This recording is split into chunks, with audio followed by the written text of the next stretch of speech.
আসসালামু আলাইকুম। Hi guys, এই মুহূর্তে আমি আছি গাজীপুর জেলা কারাগারের সামনে। আপনারা দেখতে পাচ্ছেন সাইনবোর্ডে গাজীপুর জেলা কারাগার। এই হলো তার মেইন গেট।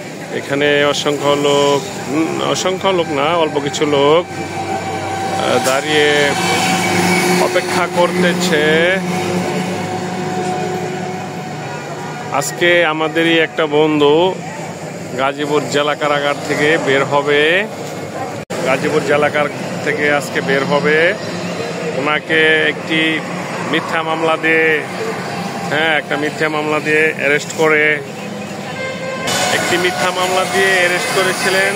তারপরে ওনাকে চালান করে দেওয়া হয়। চালান করে দিলে পরে গাজীপুর জেলখানায় 2 দিন উনি থাকেন। এরই মধ্যে উপযুক্ত প্রমাণপত্র এবং লয়ারদের সঠিক যুক্তি উপস্থাপনের মাধ্যমে ওনাকে আজকে জামিন করানো হয়। জামিন করানোর পর এখন আমরা এই জেলখানার সামনে অপেক্ষা করতেছি। কিছুক্ষণের মধ্যে ওনাকে ছাড়িয়ে নেব। আপনারা দেখতে থাকুন।